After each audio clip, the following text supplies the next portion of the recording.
स्वागत है दोस्तों आप सभी का आपके अपने यूट्यूब चैनल स्काईलाइट स्टडी पर। आज का ये वीडियो हमारा डेडिकेटेड है बिहार बोर्ड के वैसे छात्रों के लिए जो मैट्रिक और इंटर की परीक्षा में सम्मिलित होने जा रहे हैं। तो ऐसे परीक्षार्थियों के सामने एक बहुत बड़ा प्रश्न ये रहता है कि मैट्रिक का जो एग्ज़ामिनेशन होगा या फिर इंटर का जो एग्ज़ामिनेशन होगा उसमें कॉपी कैसी मिलेगी, उसमें OMR कैसा मिलेगा या फिर उसको भरने का तरीका क्या होगा। तो उन्हीं चीज़ों पर हम आज चर्चा करेंगे। इस वीडियो को देखने के बाद कम से कम ये कन्फ्यूज़न आपको नहीं रहेगा कि OMR के रूप में आपको क्या मिलने वाला है या फिर कॉपी जो है किस तरह की मिलने वाली है, उसको भरने का तरीका क्या होगा। ये सारी चीज़ें इस वीडियो में बिल्कुल क्लियर हो जाएंगी। आपका ये कन्फ्यूज़न बिल्कुल 100% दूर हो जाएगा। तो चलिए सबसे पहले हम उसका नमूना देख लेते हैं कि हमारी कॉपी कैसे होगी। यही आपकी कॉपी होगी। ये कॉपी जो है उसमें पहले के मुकाबले अब काफ़ी सारे डिटेल्स भरे हुए आते हैं। तो स्टूडेंट्स को ये एक चिंता जो होती थी पहले कि बहुत कुछ भरना पड़ता था, अब उन चीज़ों से वो बच चुके हैं। बहुत सारी चीज़ें पहले से भरी होती हैं, लेकिन फिर भी कुछ चीज़ें ऐसी होती हैं जिनको भरना पड़ता है। तो हम उस पर चर्चा करेंगे कि उसको हम भरें कैसे, डिटेल्स कैसे फिल किया जाए। ये है OMR का नमूना। OMR जो मिलने वाला है आपको वो यही होगा। इस OMR में आप देख रहे हैं कि बहुत कुछ भरा हुआ नहीं है, लेकिन जो ओरिजिनल एग्जामिनेशन में आपको OMR मिलेगा उसमें बहुत सारे डिटेल्स ऑलरेडी भरे हुए होंगे। तो चलिए अब आगे हम सीखते हैं कि इसको हम भरें कैसे। तो शुरुआत करते हैं हम कॉपी से। कॉपी का जो आप ये देख रहे हैं सामने फ्रंट पेज, इस फ्रंट पेज में 3 हिस्से होते हैं। एक होता है दाहिना भाग, एक बायां भाग और उन दोनों के बीच में होता है मध्य भाग। तो ध्यान ये रखना है कि कॉपी के मध्य भाग को बिल्कुल उसको छेड़ना नहीं है, उसमें हाथ नहीं लगाना, क्योंकि वो जो मध्य भाग होता है वो बार कोडिंग के लिए होता है, उसमें बार कोड चिपकाया जाता है। तो अगर आप वहाँ पर छेड़छाड़ करते हैं तो आपको उसका नुकसान हो सकता है। इसलिए मध्य भाग में आपको कुछ भी नहीं करना है, एक निशान तक नहीं लगाना है। तो चलते हैं बायां भाग की ओर। बायां भाग का जो पहला नंबर कॉलम है वो है विषय का। उसमें आपको जिस दिन आप एग्ज़ाम देने गए हुए हैं उस दिन जो विषय का एग्ज़ाम होने वाला है, जो सब्जेक्ट का एग्ज़ाम होने वाला है, उस विषय का नाम आप हिंदी में या इंग्लिश में जिसमें चाहें लिख सकते हैं, वो लिख दें। दूसरा नंबर जो है उत्तर देने का माध्यम। अगर आप इंग्लिश में अपना आंसर देने जा रहे हैं तो उसमें इंग्लिश लिखना होगा। अगर आप हिंदी भाषा में अपना जवाब देने जा रहे हैं, उत्तर देने जा रहे हैं, तो आपको वहाँ पर हिंदी लिखना होगा।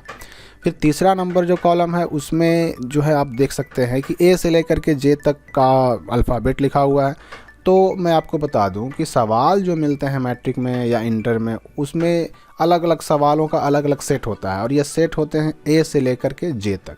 तो आपको जो सवाल मिला उस सवाल के सबसे फ्रंट पेज पर ही आपको सेट कोड लिखा होता है। आपका सवाल सेट नंबर A है या सेट कोड B है या C है, D है, जो भी हो वो आपके सवाल पर लिखा होता है। और जो सवाल मिलेगा वही सेट कोड आपको यहाँ बॉक्स में लिख देना है और नीचे उसी को गोल कर भी देना है, गोलक को पूरा भर भी देना है, गोल कर देना है। फिर आते हैं चौथे नंबर पर। तो यहाँ पर आपको भरना है कि आपको लेखक उपलब्ध करवाया गया या नहीं।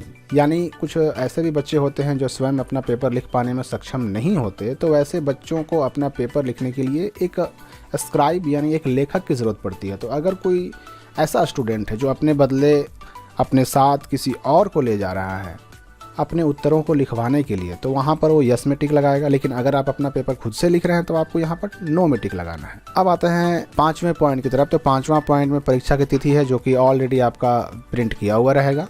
फिर छठा में पाली यानी कि आपका एग्ज़ाम फर्स्ट सिटिंग में हो रहा है या फिर सेकंड सिटिंग में हो रहा है, ये भी आपका भरा हुआ रहेगा यानी प्रिंट किया हुआ रहेगा। फिर 7वां है विषय। तो विषय भी आपकी कॉपी पर पहले से ही प्रिंट किया हुआ रहेगा, उसमें आपको लिखने की ज़रूरत नहीं है। और जो 8वां पॉइंट है यानी कि विषय का कोड, वो भी ऑलरेडी आपका वहाँ पर प्रिंट किया हुआ रहेगा। ये हो गया आपका बायां भाग का काम कंप्लीट। आप उसके नीचे देख सकते हैं कि एक जगह लिखा हुआ है MPP।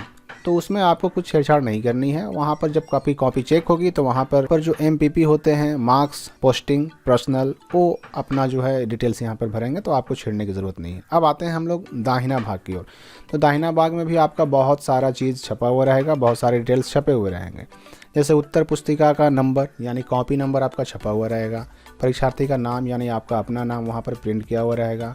Roll code, roll number, विषय कोड, विषय, पाली, रजिस्ट्रेशन नंबर और परीक्षा की तिथि, ये सारी चीज़ें आपकी वहाँ पर ऑलरेडी पहले से प्रिंट रहेंगी। तो वहाँ पर आपको कुछ भी लिखने की ज़रूरत नहीं है। वहीं पर आपको अपना फ़ोटो भी प्रिंट किया हुआ रहेगा, तो आप मिला सकते हैं कि ये कॉपी जो मिली है आपकी अपनी है या किसी और की है। तो ध्यान ये भी देना है कि जो कॉपी आपको एग्ज़ाम में मिल रही है उसको मिलते ही सबसे पहले चेक कर लेना है, उसका डिटेल चेक कर लेना है कि ये कॉपी आपकी अपनी ही है या किसी और दूसरे की है। अगर आपकी अपनी है तब तो कोई बात नहीं, लेकिन दूसरे की है तो आपको तुरंत अपने रूम के इन्विजिलेटर से संपर्क करके कॉपी को बदल लेने की ज़रूरत है। उसके बाद हम नीचे देखते हैं कि यहाँ पर भी प्रश्न प्रश्न पत्र का सेट कोड लिखना है, यानी जो प्रश्न पत्र आपको मिला है उसका सेट ABC यानी जो भी आपको मिला हो J तक वो सेट कोड लिख करके और नीचे उससे संबंधित गोलक को बिल्कुल गोल कर देना है। और उसके नीचे जो है 10वां कॉलम, उसमें प्रश्न पत्र का क्रमांक लिखना है। तो जो आपको सवाल मिलेगा, सवाल के सबसे पहले पेज पर ऊपर में दाहिने तरफ सवाल का नंबर छपा होता है, यानी क्वेश्चन नंबर। वो क्वेश्चन नंबर आपको यहाँ पर इन 10 बॉक्सेस में भर देना है। उसके नीचे 11वां कॉलम जो है परीक्षार्थी का पूरा नाम बड़े अक्षरों में। तो आपको अपना पूरा नाम आपके अपने एडमिट कार्ड के हिसाब से कैपिटल लेटर में लिख देना है। उसके बाद 12वां पॉइंट है विषय का पूरा नाम। तो जिस विषय का एग्ज़ाम आप दे रहे हैं उस विषय का पूरा नाम कैपिटल लेटर में आप लिख डालेंगे। फिर 13वां में जो है परीक्षार्थी का हस्ताक्षर है, तो यहाँ पर आपको अपना साइन कर देना है। साइन कोशिश कीजिए कि आपका जो एडमिट कार्ड पर है वैसा ही करें, बेहतर होगा। तो ये चीज़ें आपको भरनी है। ऊपर तो सारा चीज़ प्रिंट किया हुआ था, लेकिन नीचे वाली चीज़ें आपको फिल करना होगा। उसके नीचे वीक्षक का हस्ताक्षर है, तो आपके रूम में जो ड्यूटी कर रहे हैं इनविजिलेटर, वो अपना साइन वहाँ पे करेंगे। और उसके नीचे केंद्राधीक्षक का मुहर लगा होना चाहिए। आपको ये भी ध्यान देना है कि आपकी कॉपी पर जो आपके सेंटर के सेंटर सुपरिटेंडेंट हैं उनका मुहर वहाँ पर लगा हुआ हो। तो इतनी चीज़ें हो गई कॉपी में। इसके बाद आप इस पेज को पलट करके अपना आंसर लिखने की शुरुआत कर सकते हैं। तो आगे बढ़ते हैं और अब हम देखते हैं कि OMR में क्या होगा और उसको भरने का तरीका क्या होगा। तो ये रहा आपका OMR। और OMR में आप देख सकते हैं कि कॉलम नंबर 1, 2, 3, 4, फिर 5, 6, 7, ये 7 कॉलम आपका पहले से प्रिंट किया हुआ है। यानी आपका नाम, आपका रोल कोड, आपका रोल नंबर, विषय कोड, विषय, पंजीयन संख्या, पाली, परीक्षा की तिथि, ये ऑलरेडी पहले से प्रिंट किए हुए रहेंगे।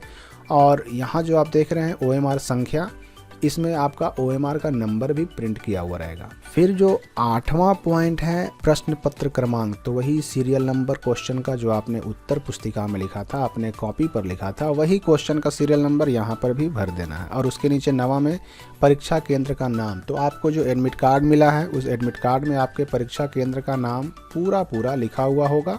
आप उस एडमिट कार्ड की सहायता से परीक्षा केंद्र का, यानी जिस जगह पर, जिस स्कूल या कॉलेज में आपका सेंटर गया है, उस स्कूल या कॉलेज का नाम आप यहाँ पर कैपिटल लेटर में लिख देंगे। फिर आप देख सकते हैं कि यहाँ पर एक बॉक्स बना हुआ है। क्योंकि ये एक ब्लैंक OMR है इसलिए इस बॉक्स में कुछ भी नहीं है, लेकिन आपको जो OMR मिलेगा वहाँ पर आपका फ़ोटो छपा हुआ रहेगा। फिर नीचे ये जो बॉक्स देख रहे हैं आप, इसमें परीक्षार्थी को अपना पूरा हस्ताक्षर कर देना है। हस्ताक्षर वही जो आपके एडमिट कार्ड में हो। उसके बगल में ये इस बॉक्स में आपको वीक्षक का जो है हस्ताक्षर करना है, तो आपको कुछ नहीं करना है। इसमें आपके रूम में जो इन्विजिलेटर हैं वो साइन करेंगे। और उसके बगल में आप देख सकते हैं कि केंद्राधीक्षक का जो मुहर है वो लगाने का जगह दिया हुआ है। तो वहाँ पर ये भी आपको सुनिश्चित कर लेना है कि आपके इस बॉक्स में केंद्राधीक्षक की मुहर लगी हुई हो।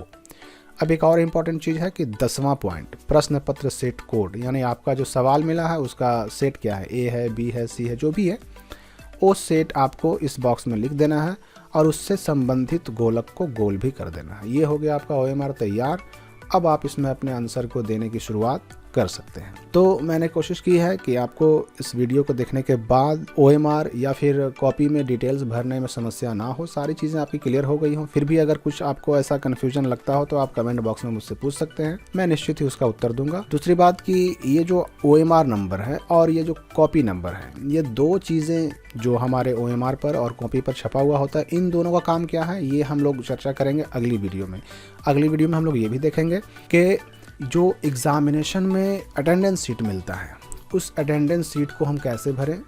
अटेंडेंस सीट जो मिलता है मैट्रिक और इंटर में, उसका 2 हिस्सा होता है, 2 पार्ट होते हैं, पार्ट A और पार्ट B। तो उन दोनों को भरने का तरीका क्या होगा, ये OMR नंबर और कॉपी नंबर आपको वहीं भरना होता है। तो अटेंडेंस सीट के बारे में सारी चीज़ें अगली वीडियो में क्लियर कर दी जाएंगी।